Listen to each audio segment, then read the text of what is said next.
हाय दोस्तों, नमस्कार।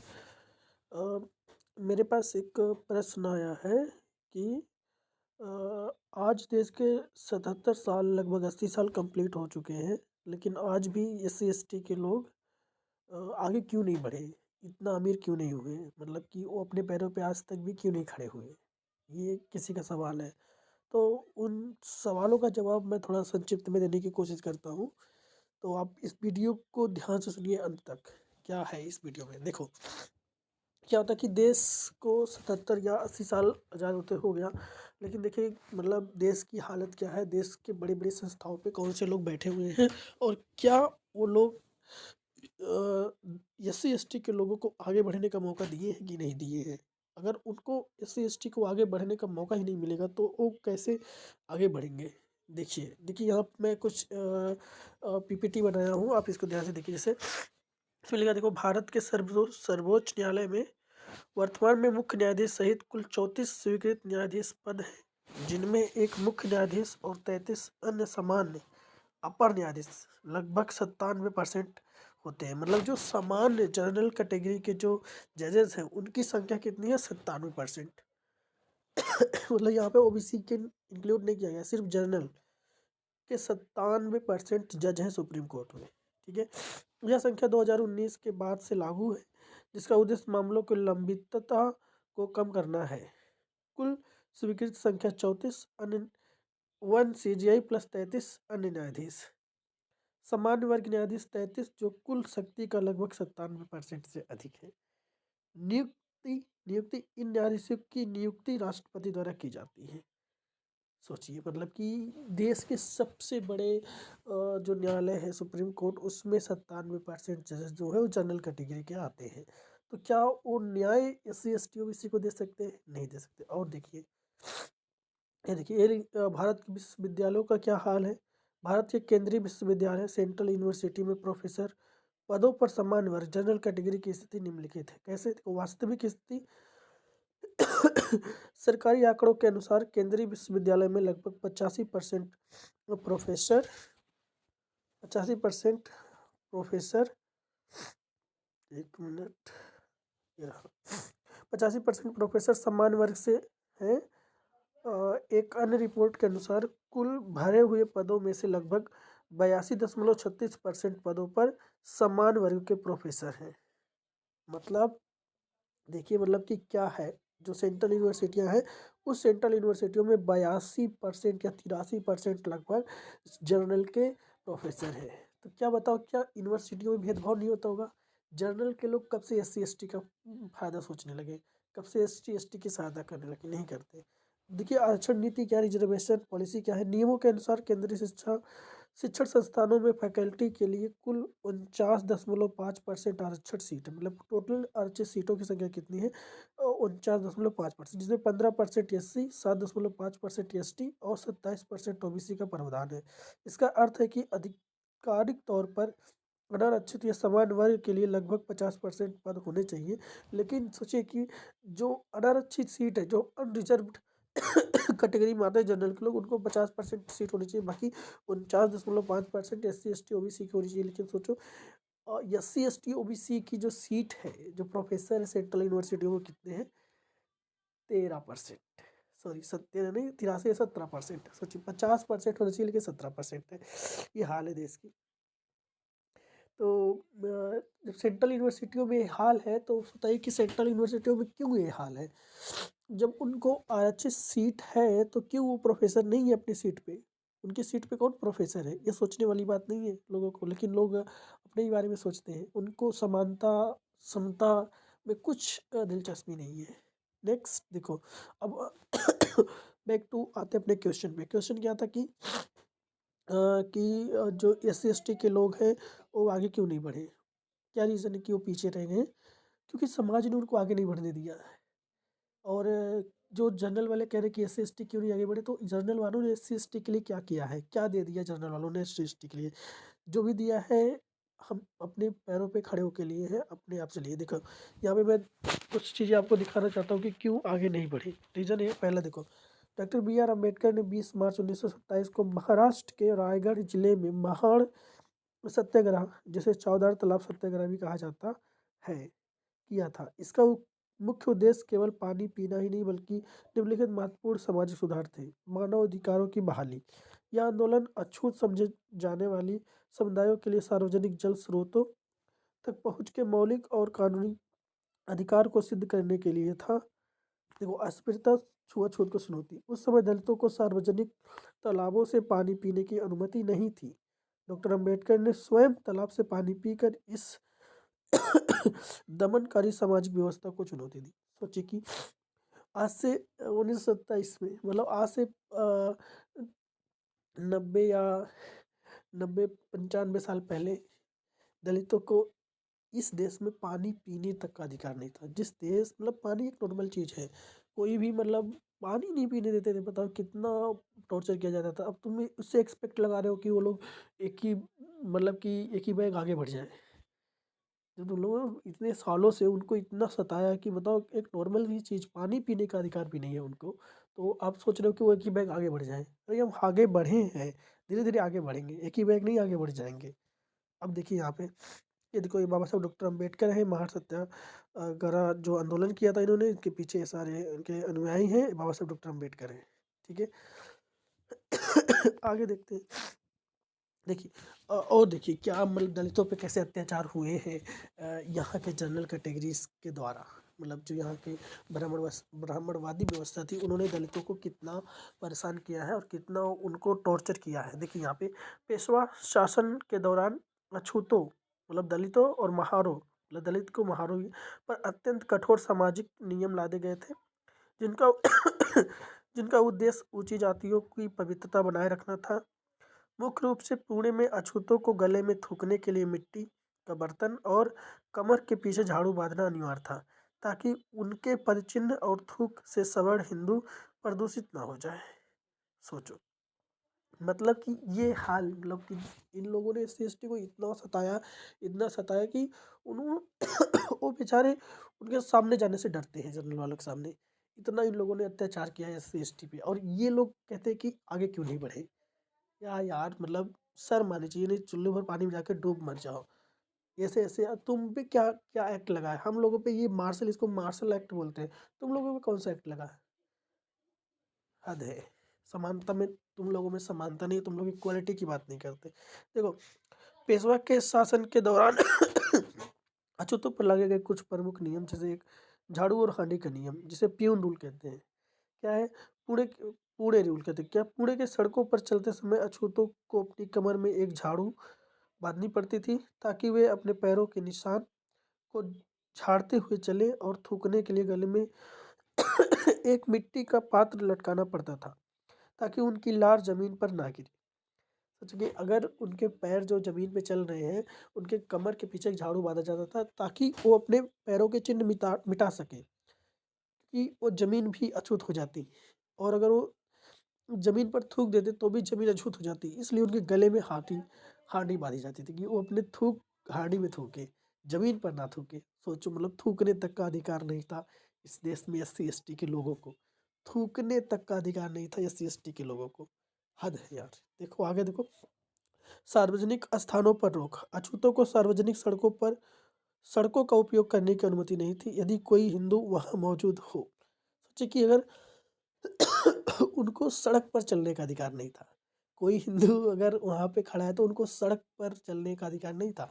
और आप सोचते कि वो सेंट्रल यूनिवर्सिटी में प्रोफेसर बन जाए, कि बैग सुप्रीम कोर्ट के जज बन जाए। जब तुमने उनको मौका ही नहीं दिया तो वो कैसे आगे जाएंगे भाई मेरे। अब देखो तीसरा पॉइंट क्या है, पहचान चिन्ह। अछूतों को अपनी कलाई या गर्दन पर एक काला धागा बांधना अनिवार्य था, जो सवर्णों को उनकी पहचान बताने के लिए था, ताकि सवर्ण धोखे से भी उन्हें छूकर अपवित्र ना हो जाए। मतलब देखिए, एक ऐसा समाज जिसको छूने भर से मतलब लोग अपवित्र हो जाते थे, अपना रास्ता बदल लेते थे, उनसे कोई बातचीत नहीं, उनका सामाजिक बहिष्कार किया गया था। ठीक है।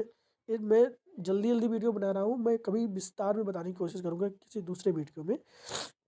शिक्षा और पेशा। अछूतों को शिक्षा से वंचित रखा गया। ठीक है, मतलब उनको कोई पढ़ने लिखने का अधिकार नहीं था।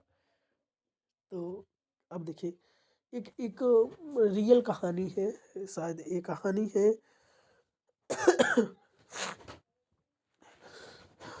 एक औरत की, बहुत ग्रेट लेडी थी वो, जिसका नाम नंगेली था। नंगेली की कहानी 19वीं सदी के केरल की कहानी है बच्चे। केरल की एक बहादुर महिला के बलिदान और विद्रोह की गाथा है। यह कहानी जातिगत उत्पीड़न और उस समय प्रचलित एक अपमानजनक व्यवस्था के खिलाफ उनके संघर्ष को दर्शाती है। इस कहानी के मुख्य बिंदु निम्नलिखित है।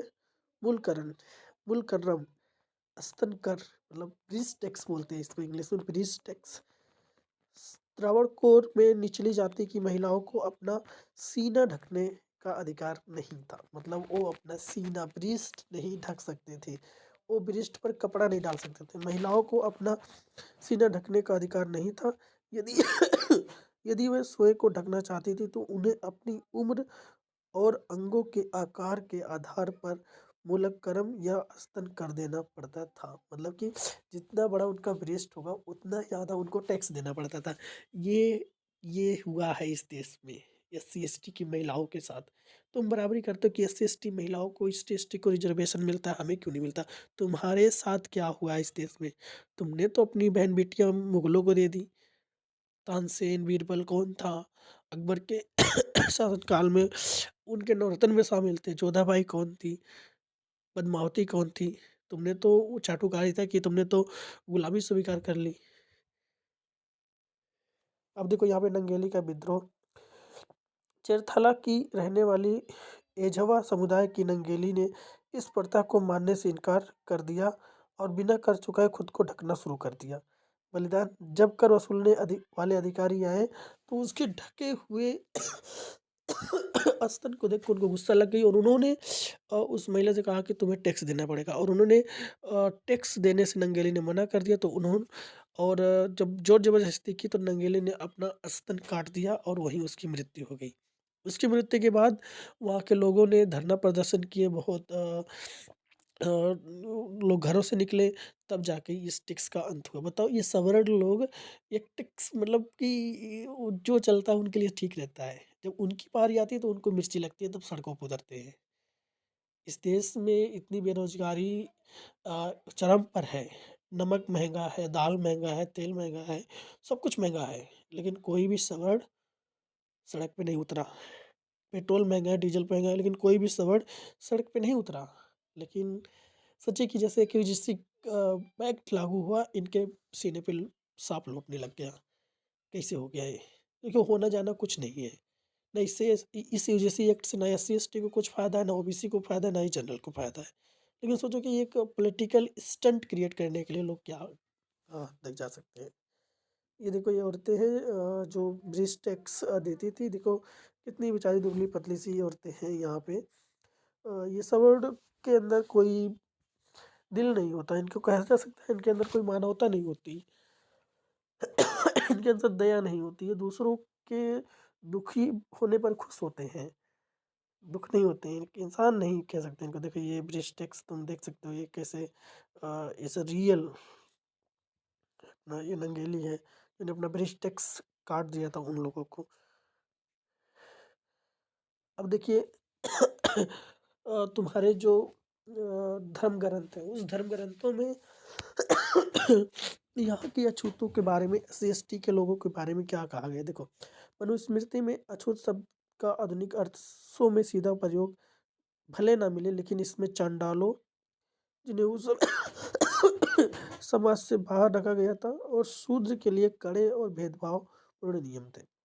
मुख्य रूप से मुख्य रूप से जो बातें लिखी गई हैं वो इस प्रकार है। चांडालों के लिए नियम है, इन्हें गांव या नगर की सीमा से बाहर रहने का आदेश दिया गया था। मतलब कि जिस मनुस्मृति को तुम लोग कोट करते हो कि हमारा हिंदू धर्म ग्रंथ है, उस धर्म ग्रंथ में लिखा गया है कि जो SC ST के लोग हैं वो गांव की सीमा से बाहर रहेंगे, वो गांव में नहीं रहेंगे। ये रूल्स थे। इनकी संपत्ति के रूप में केवल कुत्ते और गधे होने चाहिए। मतलब इनके पास केवल कुत्ते और गधे होने चाहिए, इसके अलावा कुछ नहीं होना चाहिए। इनके पास ना घोड़ा होना चाहिए, ना गाय होना चाहिए, कुछ नहीं होना चाहिए। इन्हें मुर्दों के कपड़े और लोहे के आभूषण पहनने का निर्देश था। सोचो, मतलब इस देश में SC ST के लोगों को अच्छे कपड़े पहनने का अधिकार नहीं था। आभूषण पहनने का अधिकार नहीं था। अब क्वेश्चन यहाँ पे राइज़ होता है कि तो उन लोगों ने उन लोगों ने मतलब कि आंदोलन क्यों नहीं किया? आंदोलन इसलिए नहीं किया क्योंकि ये लोग जो सवर्ण लोग हैं ये ओबीसी को जो पिछड़ी जाति है उसको मिला के ये लोग साठगांठ बनाए थे। तो हम लोगों के पास कुछ था ही नहीं कि हम लोग विद्रोह कर सकें। क्योंकि हमारे पास कोई हथियार नहीं था, इनके पास बड़े-बड़े हथियार थे क्योंकि इन लोगों ने हमारे सारी चीज़ों को छीन लिया ताकि हम इनसे विद्रोह तक भी ना कर सकें। इनसे लड़ने जाएँ तो हार जाएँ, ये इतने डरपोक हैं। इन्हें फूटे हुए बर्तनों में खाना दिया जाना चाहिए और रात के समय इन्हें गाँव या शहर में घूमने की मनाही थी। मतलब इन्हें फूटे हुए बर्तन में खाना दिया जाना चाहिए, मतलब हद है। और रात के समय इन्हें गाँव या शहर में घूमने की मनाही थी, मतलब नहीं घूम सकते थे। देखिए शूद्रों की स्थिति शूद्रों का मुख्य कार्य अन्य 3 वर्णों ब्राह्मण, क्षत्रिय, वैश्य की सेवा करना था। मतलब जो शूद्र थे वो 3 वर्ण जो ब्राह्मण, क्षत्रिय, वैश्य उनकी सिर्फ़ सेवा करें और कुछ ना करें। यही बात तो कृष्ण कहते हैं कि आप जो गीता में लिखा है कृष्ण कहते हैं कि गीता में कि जो ब्राह्मण, क्षत्रिय, वैश्य, शूद्र है उनको अपना-अपना काम करना चाहिए। अगर शूद्र का काम है सेवा करना तो उनको सेवा करनी चाहिए, फल की चिंता नहीं करनी चाहिए। अरे पहले बताओ ऐसे कौन-सा मूर्ख है जो काम करे और फल की चिंता ना करे। मतलब हम शूद्र हैं, अछूत है तो अछूत बन के रहें, हम कोई विद्रोह ना करें, ये कृष्ण कहते हैं।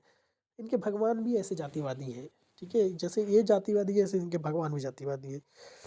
अपमानजनक दंड, यदि कोई शूद्र उच्च जाति के व्यक्ति को अपशब्द कहता है, तो उसकी जीभ काटने का विधान बताया गया था। मतलब कि हम लोग किसी उच्च जाति के लोग को गाली तक नहीं दे सकते, अगर वो हमारे साथ अत्याचार करे तो हम उनको महाराज, महाराज करके बात करें। और ये एक्सपेक्ट करते हैं कि हम 77-80 साल में बहुत आगे बढ़ जाएँ। प्रोफ़ेसर बन जाएँ, लेक्चरर बन जाएँ, टीचर बन जाएँ, पता नहीं क्या-क्या बन जाएँ। इनकी नज़र में हम कामचोर हैं, ये बहुत बहादुर हैं। इन्होंने इस देश में आइंस्टीन पैदा कर दिए, न्यूटन पैदा कर दिए, अरस्तू पैदा कर दिए, गैलीलियो पैदा कर दिए, बड़े-बड़े तीर मार दिए ये लोग। आज भी भारत में चलो मैं भी आगे बताता हूँ। देखो शिक्षा और संपत्ति, शूद्रों को वेद सुनने या पढ़ने का अधिकार नहीं था और उन्हें धन संग्रह करने से भी रोका गया था। क्योंकि यह ब्राह्मणों को कष्ट देता था। सोचो ये लाइनें पॉइंट देखो शिक्षा और संपत्ति। शूद्रों को वेद सुनने या पढ़ने का अधिकार नहीं था और उन्हें धन संग्रह करने से भी रोका गया था क्योंकि यह ब्राह्मणों को कष्ट देता था। मतलब जो शूद्र थे उनके पास धन रखने का अधिकार नहीं था। मतलब अगर धन रखते थे तो ब्राह्मण कष्ट हो जाते थे, उनको दुखी हो जाते थे कि यार यार ये कैसे धन रख लिया। जब उनके पास धन ही नहीं रहेगा, उनको पढ़ने ही नहीं दिया जाएगा तो कितने आगे बढ़ जाएँगे। हज़ारों सालों से तुम लोगों ने इनमें इतना अत्याचार किया है, तुम चाहते हो कि ये 60-70 साल में पट जाए, पूरा बराबर हो जाए, सब लोग बराबर हो जाएँ। क्यों बराबर हो जाएँगे भाई? एक का पैर कटा है और एक एकदम हट्टा-कट्टा है, दोनों की दौड़ लगाओ और कहो कि जो जिसका पैर कटा है वो जीत जाए, जीत सकता है? हद है यार। ये देखो पवित्रता और छुआछूत। ग्रंथ में उल्लेख है कि उच्च जाति के लोगों को चंडालों को देखने या उनसे बात करने से बचना चाहिए क्योंकि उनका स्पर्श अशुद्ध माना जाता था। चंडालों के छूने पर स्नान करके शुद्ध होने का नियम भी दिया गया है। यही रीज़न है कि आज के जो जनरल कैटेगरी के बच्चे हैं ना उनके माँ बाप यही सिखाते हैं। देखो सबके घर में यही होता है कि जो जनरल कैटेगरी के माँ बाप हैं यही सिखाते हैं कि अपने बच्चों को यही सिखाते हैं कि एससी एसटी के बच्चों से दूर रहना चाहिए, वो लोग गंदे हैं, उनसे बात नहीं करना चाहिए, वो लोग हम पे जलते हैं। लेकिन तुमने क्या किया है इन द हिस्ट्री में, पास्ट में तुमने क्या किया है देखो, शर्म आनी चाहिए यार।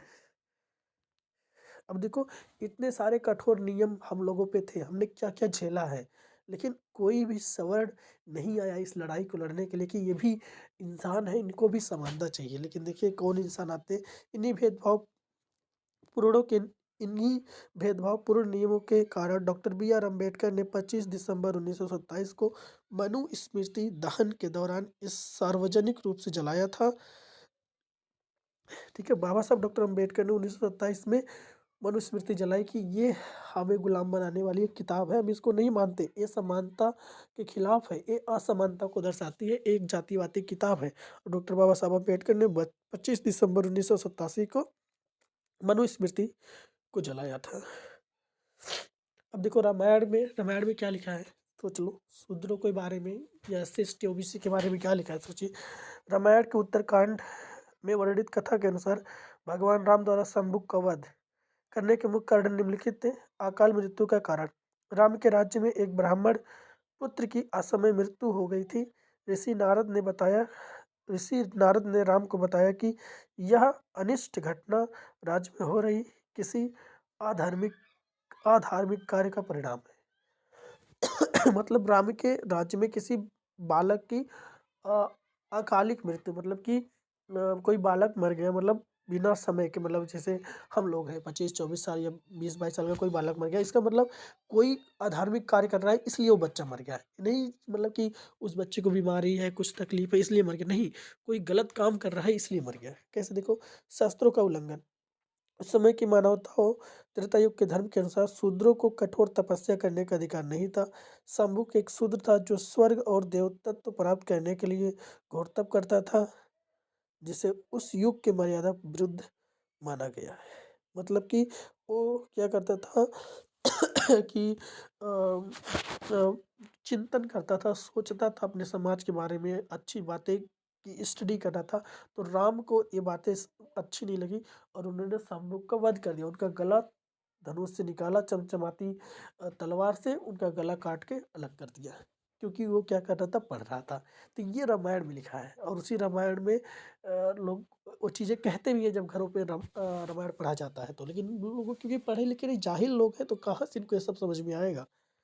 ये देखिए आज के समय में कैसे मतलब कि जनरल और एस सी एस टी के लोगों के बीच में कैसे अ, खाई, एक बहुत लंबी खाई खींची गई है। देखो ये रेप हुआ था बच्चे 2024 कोलकाता रेप एंड मर्डर। देखो आरजीकर मेडिकल कॉलेज एवं अस्पताल में बलात्कार और हत्या 2024 9 अगस्त 2024 को कोलकाता के राधा गोविंद कर मेडिकल कॉलेज में अस्पताल में हुई घटना है, जिसमें कॉलेज पर मतलब ये एक आरजी कर मेडिकल कॉलेज में एक सवर्ण बच्ची के साथ रेप हुआ था, जनरल कैटेगरी के बच्चे के साथ रेप हुआ था। तो उस लड़की को इंसाफ दिलाने के लिए पूरे भारत के डॉक्टर सड़कों पे उतर गए जनरल वाली बच्ची के लिए। और जितने सारे लोग थे, यहाँ तक कि एस सी एस टी के बच्चे भी कैंडल लेके मतलब कि सड़कों पे उतरे उस बच्ची को इंसाफ दिलाने के लिए। अच्छी बात है, जाना चाहिए। मैं भी, मेरे भी बहुत सारे student S C S T के लोग स्टेटस लगाए थे कि इस बच्ची को इंसाफ मिलना चाहिए, इंसाफ मिलना चाहिए। सब लोगों ने मतलब उस बच्ची को इंसाफ दिलाने के लिए पूरी भारत सड़कों पर उतरी। जो 2024 में कोलकाता रेप हुआ था आरजिकल मेडिकल कॉलेज में सवर्ण बच्ची का। लेकिन ये देखिए उसके 4 साल पहले 14 सितंबर 2020 को उत्तर प्रदेश के हाथरस जिले में एक दलित युवती का 4 युवकों द्वारा सामूहिक दुष्कर्म किया गया। घटना के 2 हफ्ते बाद युवती की दिल्ली के एक अस्पताल में मृत्यु हो गई। मतलब 14 सितंबर 2020 को एक दलित एस सी एस टी की लड़की का रेप हुआ। रेप के दौरान उसकी मृत्यु हो गई। जब उसकी मतलब उसका रेप हुआ तो वो जिंदा थी। उसको लेके जब थाने में जाया गया तो जो पुलिस वाला था उसने एफआईआर तक नहीं की। ठीक है, तो इसको वो अस्पताल में भेजा गया। अस्पताल में डॉक्टरों ने ठीक से इलाज नहीं की, फिर उसको सफदरजंग हॉस्पिटल भेजा गया। तो वहाँ पे डॉक्टरों ने इलाज करते हुए उस बच्चे की मृत्यु हो गई। जब दोषी पकड़े गए, जो सवर्ण थे, जनरल कैटेगरी से आते थे, बच्ची एस सी एस टी की थी, तो जनरल वाले लोग क्या कह रहे थे कि ये जो लड़की है और ये जो लड़का है इनमें प्रेम संबंध था। अरे सोचो यार, उस लड़की के साथ 4 युवकों ने दुष्कर्म किया गया, चारों से प्रेम करती थी। लेकिन सोचो कि उसके लिए सड़कों पे कोई नहीं उतरा। एस सी एस टी के लोगों के बजाय जनरल वाले कोई भी सड़क पे नहीं उतरा, लेकिन बल्कि जनरल वाले कह रहे थे कि ये लड़की ही खराब थी। मतलब सारा दोष विक्टिम पे ही डाल दिए वो लोग। फिर पुलिस क्या करती है, मामला आगे ना बढ़े तो पुलिस क्या है कि लड़की को पेट्रोल डाल के 12 बजे रात को जला देती है, उनके माँ बाप की बिना आज्ञा के। सोचिए ये इस देश में एस सी एस टी के साथ हो रहा है आज के डेट में। मतलब बिना माँ बाप की इजाज़त के किसी बच्ची को, किसी उसकी बच्ची के शव को 12 बजे रात को डीजल पेट्रोल डाल के जला दो। ये पुलिस ने किया है। ये हाल है इस देश का।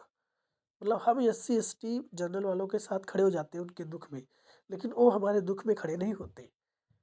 उनकी नज़रों में हम लोग इंसान नहीं है, जानवर है। इसीलिए डॉक्टर बाबा साहब ने अम्बेडकर ने कहा था कि हम इस देश को अपना देश कैसे मान सकते हैं, जहाँ पर हमें कुत्ते और बिल्लियों जैसे सलूक होते हैं, व्यवहार होता है हमारे साथ। क्योंकि तुमने इस देश को इस लायक छोड़ा ही नहीं है। तुम एक्सपेक्ट करते हो कि हम तीर मार दें एक ही बैग। तुम सोचो कि किसी इंसान की रीढ़ की हड्डी टूट जाए और तुम उसे कहो कि वो खड़ा हो जाए। अरे कैसे खड़ा हो पाएगा भाई? किसी इंसान का पैर कटा है और कोई इंसान हट्टा कट्टा है, तुम कहो कि दोनों दौड़ लगाओ और दोनों समान हो।